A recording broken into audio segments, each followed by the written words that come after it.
I got chin liposuction and I'm gonna go over everything. My experience, the cost, where I went, the aftercare, the pain, everything. I'm gonna be transparent with you guys. Hi guys, my name is Alantimoteov. If you guys are new to my channel, welcome. If you're a return subscriber, welcome back. Now for this video, I'm kind of just gonna get straight to the point. I know if you guys are one of my subscribers, you guys are kind of used to like my long vlogs. There will be a separate vlog where like I'm actually going to the doctors, my real-time feelings, experience, all of that good stuff. You guys can also check out my social medias where I posted daily updates of how I was feeling, all of that good stuff. You can find me on all socials at Alantimoteov. But for people who are just seeing me for the first time and who are getting this procedure done, this video is for you. I wish when I was preparing that there was somebody who just got straight to the point and told me everything and was completely transparent, so I'm gonna be that person. Why did I want to get liposuction? Well, bitch, I felt like no matter what weight I was, I always had a double chin. Bitch, I was built like an ATM. Like people were honestly coming and taking loans out of my neck. So after a long decision and doing a lot of research, I decided to get chin liposuction. I was actually going to get chin liposuction back in 2019 and I decided to hold off a little bit. Now fast forward 2023, I decided I wanted to do a whole self-improvement on my life and possibly revisit getting chin liposuction again. So I gave myself until October to March to lose some weight. I wanted this procedure to be more of a motivation to continue my weight loss journey. So I told myself I wanted to lose about 25 pounds. I ended up losing 35 pounds. So I felt like, all right, cool. Like you're on this weight loss journey. You've proven that you're going to be consistent, because I wanted this procedure to just kind of be like a plus on top of my weight loss journey. When I was researching and I was listening to a lot of doctors and my doctor too, this chin liposuction, they expect you to continue your weight loss journey to get the best results as possible. Like don't just go in there and get chin liposuction and you don't change your eating habits. You don't get the best results as possible. And then you hear a lot of people like, chin liposuction didn't work for me. Well, yeah, because you didn't continue living a healthy lifestyle. You just got it and you continue living the lifestyle you have. Let this procedure be a kickstart to your healthy lifestyle. So I was at a party with my friends and all of them were kind of asking like, oh, like, why aren't you drinking? I was telling them like, dude, like I'm on a weight loss journey right now. And one of my friends, he was like, dude, once I got my neck lipo, I would like that kickstarted my weight loss journey like that. So I was like, dude, where'd you get your neck liposuction? Because I was thinking about flying to Mexico to get my procedure done. And he told me that he went to Beverly Hills. I went to Rockstar Beauty in Beverly Hills. He told me honestly, like, everybody thinks that it's really expensive here, but flying to Mexico, your travel cost, your stay there is just as much or more expensive than to just get it done here in the States. And keep in mind, like it's not only me that's gonna fly to Mexico, it's gonna be my husband. So it's both of our stays, both of our flights, round trip. So it was gonna come out more than if I just got it here done in Beverly Hills. Literally after that party, the next day I booked my consultation. I had it like that Friday. The receptionist called me. She was like, hey, I saw that you're interested in the possibility of getting chin liposuction. Like what other concerns do you have? Are there any other procedures that you possibly want to visit? No, right now my main concern is just my neck liposuction. No matter how much weight I lose, I can never get rid of my stubborn double chin. Like at this point, I think it's just hereditary. Bitch, I'm a hereditary. So she was like, okay, cool. Like, send in some pictures, fill out some paperwork. We'll do a consultation with you and see if you're a good candidate for this procedure. So I filled out the paperwork. I sent in some pictures. These are the pictures that I sent in. So these are my before pictures. So after sending my pictures and fill out the forms that she sent me, like she literally gives me a call, maybe like a couple of hours later. And she was like, hey, we have an appointment for Monday if you're interested in possibly getting it done Monday. I was like, oh shit, like shit's getting real. Like it's happening sooner than I think. Unfortunately, I couldn't get it done that Monday. So I waited about a week. So come that week, she's following up with me, making sure that I know all the correct protocols, just kind of like advising me the do's and don'ts before procedure and after procedure, like the aftercare and all of that stuff. So I go in on Monday, I'm kind of nervous. The place is really nice. The receptionist is really nice. The doctor's really nice. The place is really, really nice. I go in there and I'm just kind of like filming myself and I'm kind of like just kind of psych myself out because I'm kind of anxious. Like literally this is happening so fast because you hear procedures and it's like, oh, like, it's a long extensive process. This one was literally like night and day. I was getting it done sooner than I thought. She was informing me that it's a very invasive procedure. Like you don't go under, like you could literally drive yourself home after this procedure. But I wanted to take Ruben with me just because like I wanted to have somebody there not only for like moral support, but just in case with the adrenaline rush of being nervous, like I don't want to like faint while I'm driving or anything like that, which I knew that wasn't going to happen. Like literally afterwards, I was like chipper, like everything was fine. We went to like lunch afterwards. Everything was fine. Going into the procedure, I walk in, I fill out some more paperwork. Literally the paperwork is the thing that took the longest. Like she's going over the protocol, she's going over like the liabilities, the care. So pretty much the aftercare of this procedure is anything that's going to make you swell up. So no alcohol. If you have any gluten sensitivity, don't do gluten. Salt makes these people swell up, along with the no spicy stuff. So when she said like no spicy stuff, I was like, girl, I'm Mexican, like might as well kill me now. After we finished the paperwork, she took me where I was gonna get my procedure. I got scrubbed up and I was kind of like really nervous. I was like, damn, like, but I was filming myself the whole time to kind of like psych myself out. But I was really anxious, guys. I was like, damn, this is happening like today, like this is really happening. Like one of your biggest insecurities, like it's gonna be gone forever. So the doctor comes in and he was like, hi, how you feeling? Like, are you nervous? Kind of like very like, let's get to the point, because I felt like he knew, like the more like he talks about it, like how you feeling, like, oh, don't be nervous, like blah blah blah blah, like the more I'm gonna get nervous. So he kind of just got straight to the point. Like I got up, he drew lines under my chin, and then he put me on the operator table. Now pain wise, the needles are probably the thing that hurt the most, which hurt is even like an exaggeration. Like imagine you just got like a, you know, you're getting blood work done, just that's on your face, like that tiny little pinch. As soon as the first needle goes in, like everything goes numb. So when he puts the second needle in, like you can't feel anything, like because it's so numb. Like it literally feels like a rock right here because of how numb it is. So on a scale from 1 to 10 how painful that was, I would say like a 0.5, bitch. Like honestly, when I got my lip pierced, like that hurt 10 times worse. On top of that, like he makes you feel so comfortable. Like he has music going and he like blindfolds you so you don't see anything. Because I knew if I saw the needle and I saw the like when he was injecting me, I felt like I would have been like, no, call it off, like I'm done, like this is too much. But by blindfolding you and like kind of like making the ambiance comfortable, like I felt more calm than I expected. So after he numbed me, we waited about like 10 to 15 minutes and then he dimmed the lights, made everything comfortable. He's like, just lay down, relax, like everything's gonna be fine. After 10 to 15 minutes passed, he came back in with an assistant and he had the Backstreet Boys playing. He was like, you know who this is? And I was like, yeah, it's the Backstreet Boys. So he was like, all right, we're gonna get started.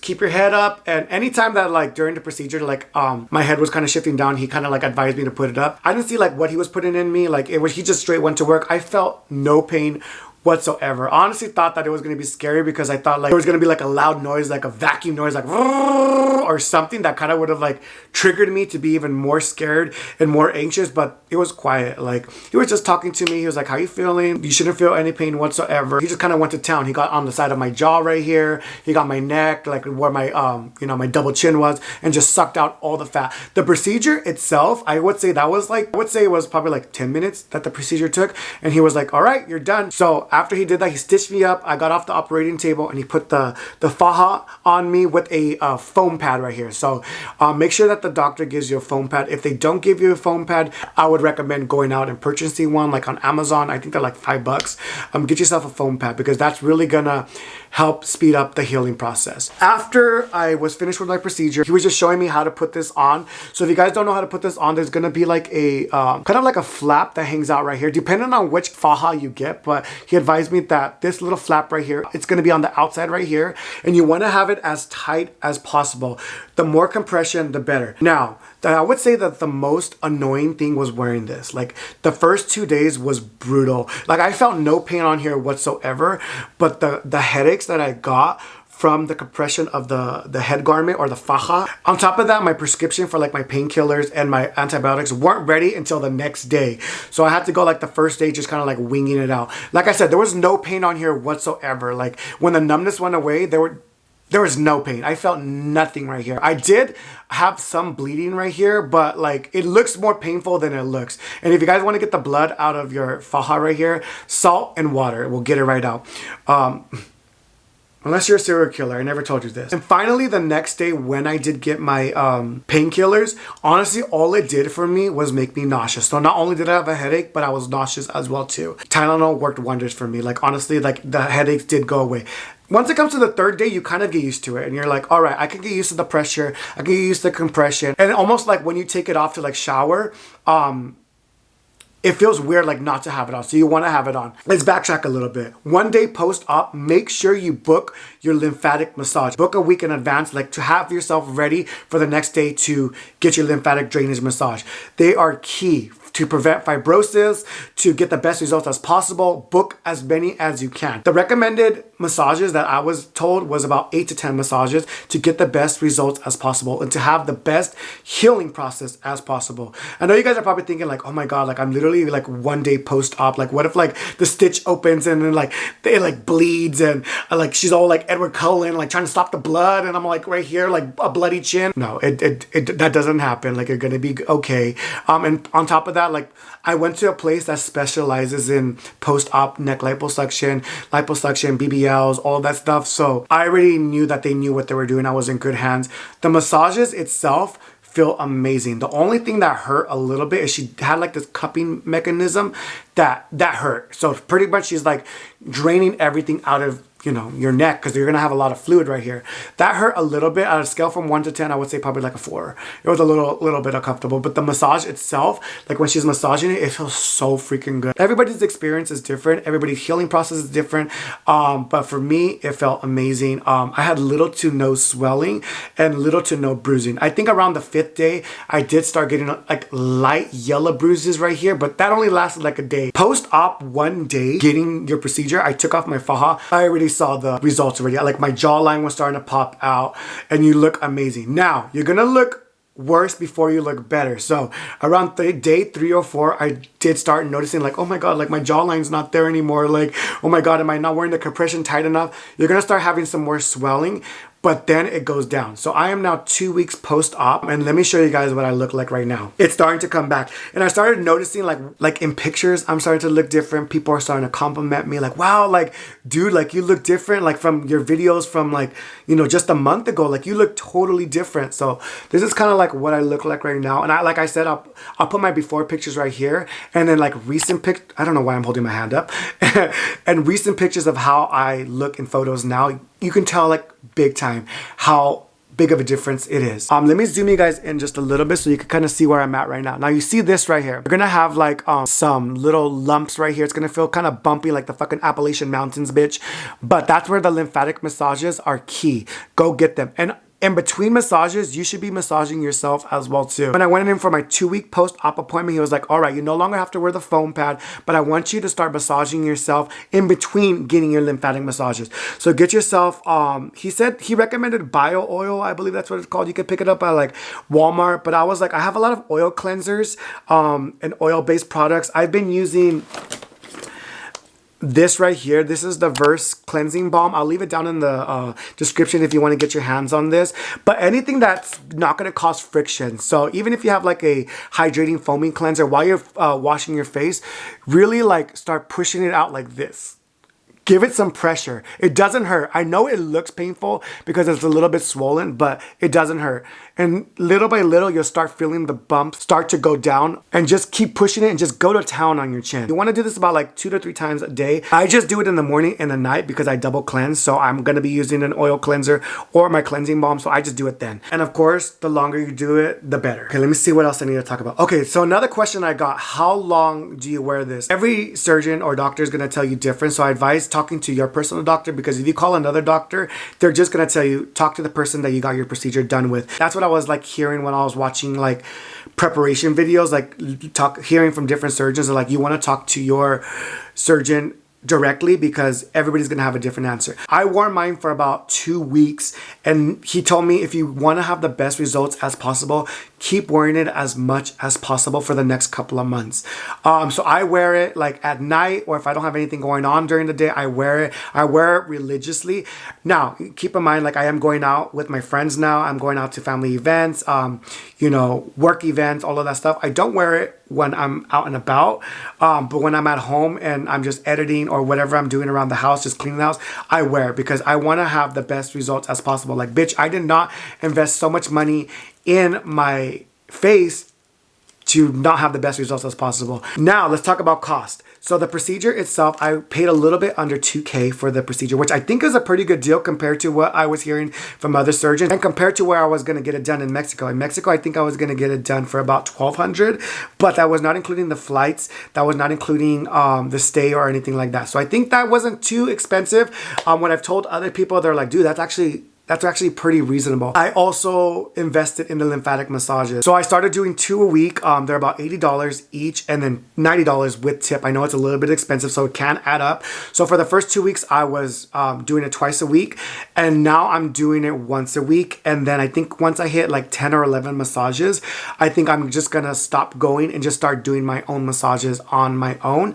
And maybe once in a blue moon, still go get a lymphatic massage just to kind of, you know, like a little touch up. But they recommend about 8 to 10 massages. Some people do 20 massages. If you wanna go that, you know, extensive, you definitely can, but I was recommended 8 to 10 massages, and that's what the lady that's doing my massages told me as well too. So wear your faja as much as you possibly can. I got so many DMs of people telling me like, damn, one thing I really regret is not wearing my faja as much as I should have, because the healing process for this is 2 to 3 months. You finally see like the finished results.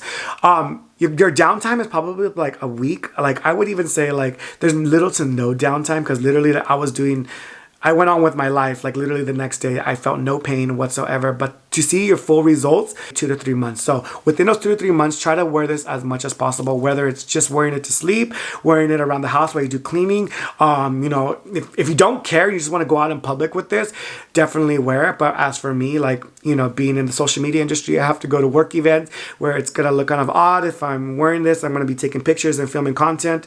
Yeah, I don't think this is the best picture for me. I mean, hey, to each their own. Maybe neck fajas are going to be the new thing.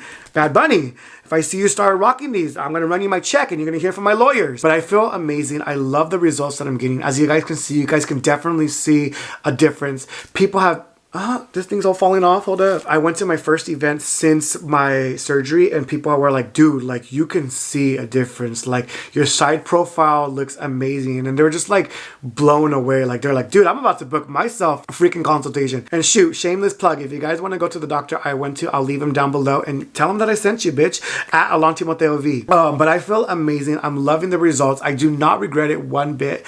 And would I recommend it? Like, yeah, this is something that you really, really want to get done. Like, go ahead and get the procedure done. For me, like, I felt it was hereditary. Here we are again. So I felt like no matter how much weight I lost, I still had a double chin. Like I was at one point like 145 with a double chin. Like there was no definition right here. Like the only time you would really see any sort of definitions is when I like held my skin back right here and you could finally see it. So I'm finally happy that I don't have to, girl, I wasn't walking in public like that. I'm finally happy where I'm at right now and the results, and I cannot wait to see the full results 2 to 3 months down the road. But yeah, I think I pretty much covered everything that I would have want somebody to have told me. Sorry if this video is a little bit longer, but I just wanted to cover everything. I wanted to be as transparent as possible with you guys. Wear your faja. I don't want to have to tell you that again. If there's anything that I left out that you guys have any concerns, leave down in the comments and I will be more than happy to answer them. Feel free to DM me on my social media, and I'm in the DMs, girl. So feel free to DM me at Alantimoteov, whether it's on Snapchat, whether it's on TikTok, whether it's on Instagram, and I am pretty good at responding to all of you guys. But yeah, that's it, guys. I will see you in the next video when it's a longer vlog of my daily updates. But yeah, guys, have an amazing day. And if you guys are getting this procedure, best of luck. If you guys had this procedure, if you guys are on the healing process with me, let's do this together, girl. Our chins this summer 2024, bitch. Sharper than cheddar. Call me Natalie Nunn, bitch. Alrighty, guys. Have an amazing day, and I'll see you guys in the next one.